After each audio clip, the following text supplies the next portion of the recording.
પૂછવાનું થાય. મને કોઈએ પૂછ્યું હતું કે તમે શું કરો છો? અમે એક જ કામ કરીએ છીએ કે ગયા કુંભના મેળામાં જે ખોવાઈ ગયા હતા એને આ જન્મમાં શોધવાના છે.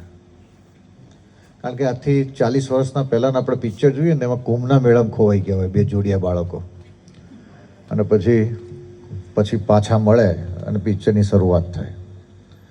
બસ આમ મળવાનું થાય અને મળ્યા પછી મોજ કરવાનું થાય એ વધારે અગત્યનું છે. ગિરનારજીની તળેટીમાં આપણે બેઠા હોઈએ અને આવી રીતે આપણને આનંદ પ્રાપ્ત થાય એ સદગુરુની કૃપા હોય તો થાય.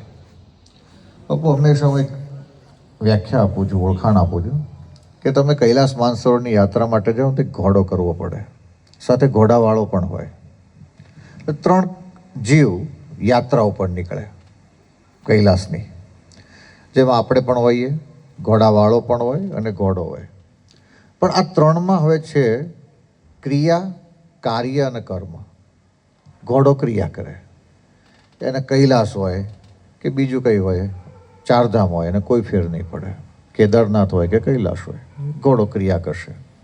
એટલે આપણે તે કીધું છે એક શ્વસન ક્રિયા, ઉત્સર્જન ક્રિયા, રુધિરભિષણ ક્રિયા, પાચન ક્રિયા, તમે જાગો કે ન જાગો એની રીતે ચાલતી હોય. માણસ થઈએ અને મરી જઈએ, કોઈ નોંધ ન લેવાય. બીજું હોય કાર્ય, થોડુંક જાગૃત અવસ્થામાં. કાચનો ગ્લાસ અમુક લોકો જોડે ન મોકલાય, કારણ ભરવાનો થાય, કારણ કે એના કાર્ય એવા હોય.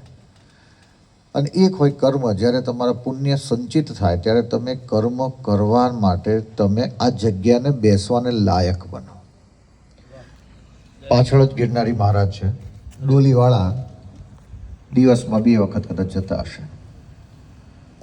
જતા જ હશે. પણ એ ડોલી છે એની સાથે જો વિચાર ઉત્પન્ન થાય તો ખબર પડે કે તમે ક્યાં બેઠા છો અને શું ઉત્પન્ન થયું છે. આ ગુરુ કૃપા હોય તો ભવસાગર પાર હો જાય. એક દોહો છે મારો, गुरु कृपा और माता पिता की सेवा से मिलता है ज्ञान. गुरु कृपा और माता पिता की सेवा से मिलता है ज्ञान, वरना अज्ञानी भी ज्ञानी हो जाते हैं जब देखते हैं जलता श्मशान. જ્યારે શ્મશાન દેખાય ને ત્યારે આપણને ખબર પડે કે હવે તો આપણે અહીંયા આવવાનો ટાઈમ થઈ ગયો. ભરી તિજોરી છોડ ગए मकान और सामान, खाली हाथ वो सब चले सारे श्मशान. ऊंचे ऊंचे बन गए आलिशान मकान, कितने दिन रहना यहाँ कहता है श्मशान. આપણને જે આ પ્રાપ્ત થયું છે ને એની તમે કિંમત સમજજો. ભવ્ય યજ્ઞ થઈ રહ્યો છે, મહારુદ્ર યજ્ઞ થઈ રહ્યો છે, તમારા કિનારા ઉપર જ થઈ રહ્યો છે. જાગૃત અવસ્થામાં મહેસૂસ કરજો. જો જાગૃત અવસ્થા નહીં હોય ને તો ગિરનારની ડોલીવાળા જેવી પરિસ્થિતિ છે. તમે ગિરનાર ચડી ગયા પણ પાછા આવતા રહ્યા. એટલે પ્રવાસ અને યાત્રામાં ફરક હોય. સત્યનારાયણની કથામાં મેં કાલે વાત કરી હતી, જે શીરો બને બીજે દિવસે ન બને. અહીંયા કૃપા હોય તો તમારા ઉપર બધું શક્ય છે. અને આ કલિયુગમાં બધું કેમ કરવું પડે? કારણ કે બાપુ ભજન નથી થતું ને એટલે સુસાઇડ થવા માંડ્યા. કે સત્સંગ બંધ થઈ ગયો, ભજન બંધ થઈ ગયું. શબ્દનું જે હતું, શબ્દ મેં ભેદે શબ્દ કોઈ જાન, તોલ મોલ કે બોલ શબ્દ કે મોલ, આ બધું બંધ થઈ ગયું. એમ કદાચ નવી પેઢીમાં તો આ ગુજરાતીમાં ખબર પણ નહીં પડે કે આ શું લખાઈ ગયું, કારણ કે આપણે ડીકોડિંગ કરવાનો કોઈ પ્રયત્ન જ ન કર્યો. મારી પર્સનલ વાત કરું, મને બહુ ઈચ્છા થાય પર્સનલ વાત કરવાની. એક પરિસ્થિતિ એવી હતી કે મારી 2002માં કે મારે પોર્ટ ઉપર ઇન્સ્પેક્શન કરવા જવાનું થયું, જાપાનના યોકોહામા પોર્ટ ઉપર. અને મિસ ડિક્લેરેશન હતું, અને મિસ ડિક્લેરેશનના કારણે મને એ વખતે લગભગ 70 લાખનું નુકસાન થતું હતું. અને નુકસાન તો હતું જ, અને અહીંથી ઉછીના પાછીના કરીને આપણે કન્ટેનરને લોડ કરવા માટે જે તે સમયે ગયા હતા. પરિસ્થિતિ નાજુક અને બહુ એકલા જ, બીજું કોઈ નહીં. હિન્દી બોલવાવાળું પણ નહીં, ઇંગ્લિશ બોલવાવાળું પણ નહીં, અને માત્ર એકલા. અને એટલું બધું ડિપ્રેશન ફીલ થાય કે હવે શું કરીશું, એમ ઘરે જઈશું તો આપણે મોઢું શું બતાવવું. હોટલમાં હું પાછો આવ્યો, એ વખતે લેપટોપ હતા, અને લેપટોપની અંદર ગંગા સતીનું ભજન, મેરું તો ડગે પણ જેના મનડા ડગે નહીં. બસ એ ભજનના કારણે રીબેટિંગ ફરીવાર ચાલુ કરી અને પાછું બિઝનેસમાં સ્ટેબિલિટી આવી. ખાલી આ જ વસ્તુ એક જ ભજનની અંદર તમને શબ્દ કહે કે મેરું તો ડગે પણ જેના મનડા ડગે નહીં. આ સૌરાષ્ટ્રને તો અર્ક મળેલો છે. આપણે કેટલા બધા ભાગ્યશાળી છીએ કે આપણને અર્ક મળેલો છે, પણ કોઈ સમજાવે તો થાય ને. નહીંતર ગઈકાલે કીધું એવું તો આફ્રિકાની અંદર જે હીરા પડ્યા હતા, કોઈ સમજાવે તો ખબર પડે ને હીરા કહેવાય. આ ભજનની અંદર ખાલી બેસો ને તો હિમોગ્લોબિન વધી જાય, એવી તાકાત હોય આ ભજનની. પણ આ જે અહીંયા જે પણ નાદ થયો છે, નાદ બ્રહ્માંડ સાથેનો નાદ છે. આ એપ્લિકેશન થઈ રહી છે, આ ફ્રિકવન્સી બદલાઈ રહી છે, અને જે ફ્રિકવન્સી ભજન દ્વારા બદલાય ને એને તમે અનુભવ કરતા રહેજો. કંટાળો આવે એમ, કારણ કે નવી પેઢી છે ને જસ્ટિન બીબર ને શકીરાની છે, એનામાં કંટાળો આવશે. કેમ? કારણ કે આપણે સમજાવ્યું જ નથી કે શું વેલ્યુએશન છે. આ તમારા બાળકોને આ સમજાવો દો ખાસ, નહીં તો 20 વર્ષ પછી આપણે ખરેખર કોઈ વાયરસ અને બેક્ટેરિયા વગરના રોગથી મરી જઈશું, જેનું નામ છે ડિપ્રેશન. વાયરસથી નહીં મરીએ, બેક્ટેરિયાથી નહીં મરીએ, જોન્ડિસથી નહીં મરીએ, કોલેરાથી નહીં મરીએ, ટાઇફોઇડથી નહીં મરીએ, પણ ડિપ્રેશનથી મરી જઈશું, કારણ કે ભજન જતું રહ્યું. અને ભજનનું જો વજન હોય ને તો અહીંયા પડ્યું રહેવું પડે. એમ 5 રૂપિયાનું પેપર વેટ હોય ને તો 1 લાખ રૂપિયાનું ડોક્યુમેન્ટ ઊભું રહે ટેબલ ઉપર. આ ભજનનું વજન છે જે છે આત્મા અહીંયા સ્થિર થઈ જાય. અને મહાત્મા ગાંધી જો એવું કહેતા તો હોય કે પ્રાર્થના આત્માનો ખોરાક છે, ભજન આત્માનો ખોરાક છે. પણ સાયન્સ હજી આત્મા સુધી તો પહોંચ્યું જ નથી. અને ગિરનારની ગોદમાં આવો આશ્રમ મને તો બાપો ખેંચે એમ. તમારા આમંત્રણની પણ મારે રાહ નહોતી જોવાની. મને તો પ્રસાદજીએ કીધું ને કે યજ્ઞ છે તો ઘરમાં થોડા આમંત્રણ હોય એમ, અહીં આવી જ જવાનું થાય, આવી જ જવાનું થાય. ને આવીને પહેલું જ કહેવાનું થાય, બાપુ ચાનું શું થયું? ચાનો હક છે ને એમ. કારણ કે આમાં તમે જ્યારે આગ્રહ રાખવા જાઓ તો જીવન જતું રહે, 2 દિવસ ઓછા થઈ જાય. આમાં ક્યાં આગ્રહની જરૂર છે?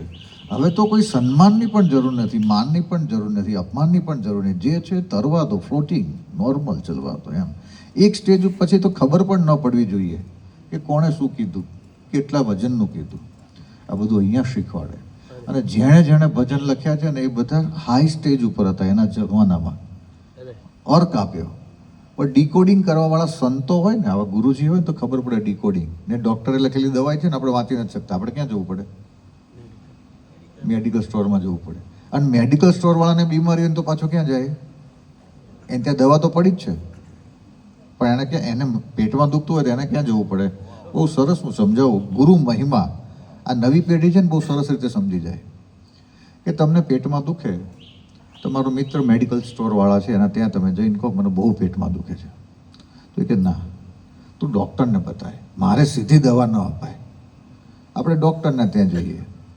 હવે ડૉક્ટરના ત્યાં જઈએ એટલે 2 કલાકની લાઈન હોય, 300 રૂપિયા ફી આપવી પડે.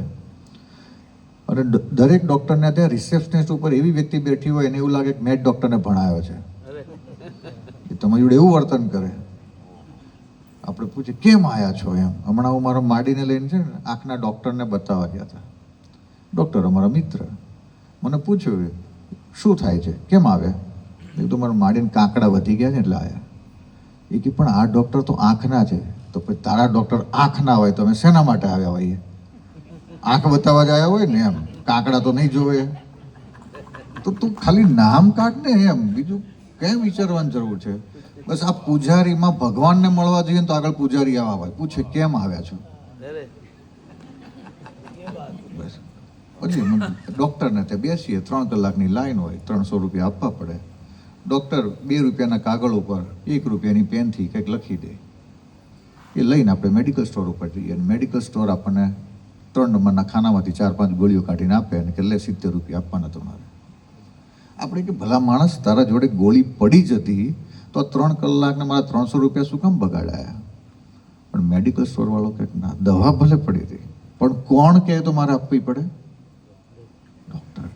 એમ 1 લાખ મંત્ર છે, પણ સદગુરુ જે મંત્ર કહે ને એ લોન તો જ ફાયદો થાય. 1 લાખ મંત્ર બ્રહ્માંડમાં. જમ્યા પહેલા લેવી, જમ્યા પછી લેવી, સવારે લેવી, સાંજે લેવી. ઓમનો નાદ ક્યારે કરવો? ઘણા લોકો રાત્રે ઊંઘની ગોળી સવારે ચા પીધા પછી લેતા હોય, પછી આખો દિવસ બહુ કંટાળો આવે છે. પણ આ ગોળી રાત્રે ખાટલામાં પડીને લેવાની હતી. આ મંત્ર જ્યારે કરવાનો હતો ત્યારે કરવાનો હતો. આ રોંગ ટાઈમે થઈ રહ્યો છે. સદગુરુ નક્કી કરે. કે કોણે કેટલું, જો ડાયાબિટીસ હોય ને એક જ દવા હોય, બધા પેશન્ટને અલગ અલગ હોય. સદગુરુ નક્કી કરે કે કોણે ક્યારે કેટલો નાદ કરવો. અને બહુ સરસ એક વાત કરું, અમારું સૂત્ર જ છે, રોજ કર, મોજ કર, ખોજ કર, એ જ કર, 56ની છાતી હોય તો જ કર, નહીં તો ખોટો બોજ ન કર. આ આશ્રમ મોજવાળો, બાપુનો આશ્રમ મેં પહેલો એવો જોયો છે કે જેમાં મોજ હોય, જેમાં નિખાલસતા છે, કોઈ પડદો જ નથી. પણ આની તમે કિંમત સમજજો. બાકી આશ્રમમાં વડકે ને ભડકે જતા હોય. આશ્રમમાં તમે પગ મૂકો ને તો તમને એવું લાગે કે કોઈ એવી જગ્યાએ આવ્યો છો કે હમણાં તમને કોઈ કહેશે, કોઈ લડશે. એ તો બાપુની સાથેની તમારી આત્મીયનો સંબંધ છે. એટલે ગુરુ એટલે શું કે જેનું તમને અસ્તિત્વ ન વર્તાય અને તમને એની ગેરહાજરી વર્તાય, એનું નામ ગુરુ. જેણે જેણે આમાંથી બેઠા હશે, ગુરુજીનો જેણે સત્સંગ કર્યો હશે, એને સ્મૃતિ રહેશે કે શું સત્સંગ થયો છે. અને કાળ તો કાળનું કામ કરે જ છે, બધી રીતે બધું પૂરું થઈ જાય છે. પણ તમે આ યાદ રાખજો કે જીવનની અંદર જે વર્તમાન છે ને એને મહેસૂસ કરી દેજો. ચિત્રમાં દોરેલી થાળી પણ તમારી ભૂખ નહીં ભાંગે, પણ અત્યારે જે વર્તમાન છે ને એની શરણોમાં જતા રહેજો. પણ આવો આશ્રમ નહીં મળે, કારણ કે એમાં બાપુ સાથેનો જે નેચર છે ને, એટીટ્યુડ, એની સાથે એ જોડાવાનું, આત્મીયતાનું કારણ જ એ છે કે બધાને પોતાનું જ લાગે. અને બાપુને જે કહેવું હોય ને હસતા હસતા, રમતા રમતા કહી દે. હોય આકરું, પણ ખબર ના પડે કે આપણે આકરું હતું કે નહોતું. કારણ કે આ છે ને એકદમ જે લેંગ્વેજ છે, જે એટીટ્યુડ છે, જે ઓરા છે, એ તમારી પોતાની ઓરા છે. આપણે જ્યારે બાળ મંદિરમાં ભણતા હતા ને ત્યારે આપણને આપણા ટીચરનું નામ છે યાદ છે, કારણ કે આપણે એને બેન કહેતા હતા. પણ જેમ સ્કૂલમાં ગયા ને એટલે આપણે પ્રોફેસર કહેવા માંડ્યા, પછી આપણને નામ યાદ નથી. આપણે જ્યારે સ્કૂલમાં જતા હતા ત્યારે એક ઝાડમાં તે ઝુમ્મખડે રાતા ફૂલ એ યાદ છે, પણ આપણને 12મા ધોરણની ઇંગ્લિશની પોયમ યાદ નથી, કારણ કે આત્મીયતા નથી. ભારત આ સમજાવે છે કે ગુરુદેવ આત્મીયતા શીખવાડે તમને. આ ભજન દ્વારા જ વાળવાનો પ્રયત્ન કરે છે, તમને લઈ જવાનો પ્રયત્ન કરે છે. ખબર પડે કે ન પડે, બેસવાની આદત પાડજો. કારણ કે સુખાસન છે, બેસવું ને એક આસન છે, ને સુખાસન કીધું છે. અને અહીંયા તમને બધી જ ફેસિલિટી. બાકી બાપુને પાંચમને લીધે શું ફેર પડે, કરે કે ન કરે. અમુક સંપ્રદાય એવા છે ને, તમે બધા પૈસા આપી જજો, હું તમારા વતી પુણ્ય કરી લઈશ, હોય ને સંપ્રદાય. પણ આ પાંચમ એટલે શું કે પંચ મહાભૂત તત્વોને આપણે ભેગા કરી રહ્યા છે. અગ્નિ, પૃથ્વી, વાયુ, જળ, આકાશ. તમે જાણો રસોડું છે, ખટાશ, ખારાશ, તીખાશ, કડવાશ, તુરાશ, દ્રષ્ટિ, ઘ્રાણ, શ્રુતિ, શ્રવણ ને સ્પર્શ. આ પાંચમ ભેગી થઈ રહી છે. તમે એકલું દૂધ પીવો અને એકલું દહીં ખાઓ જોડે તો વિરુદ્ધ આહાર કીધું છે. આયુર્વેદના કોઈ નિષ્ણાંત હોય તેને ખબર હશે. પણ ભેગું કરો તો એને શું કીધું છે? પંચામૃત. અને એક ગ્લાસ પંચામૃત પી જાઓ તો શરીરની અંદર એમને ટોક્સિન બધા બહાર નીકળી જાય. આ પાંચમ થઈ રહી છે, અજવાળી પાંચમ.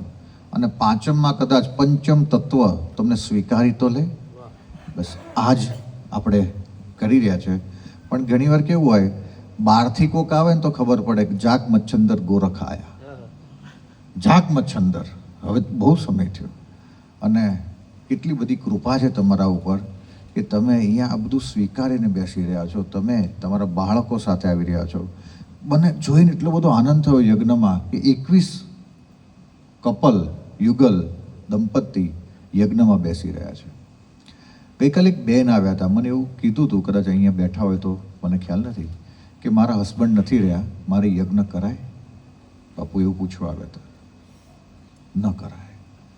એટલા માટે તમે એમાંથી શીખવાનું છે ત્યાં સુધીમાં કરી લો. જ્યાં સુધી પતિ અને પત્ની નીચે બેસી શકે છે, ખુરશીમાં પણ બેસી શકે છે, ત્યાં સુધી કરી લો. સૂતા સૂતા સ્વાહા નહીં થાય. એટલે આ બધી વસ્તુ, રાજા રામને પણ સીતા માતા નહોતા તો યજ્ઞ સફળ ન થયો. રાજા રામને પણ જન્મ નથી થતો તો દશરથ રાજા પુત્ર કામેષ્ટી યજ્ઞ કરાવે છે. એક યજ્ઞની થોડીક નાની વાત કરી લઉં, પછી આપણે પૂર્ણ કરીએ, કારણ કે માહોલ તમારો યજ્ઞનો છે. દશરથ રાજા એમના ગુરુદેવ વશિષ્ઠ મુનિને પૂછે કે મારે 3 રાણીઓ હોવા છતાં પણ ગુરુદેવ મારે બાળકો, સંતાન સુખ કેમ નથી?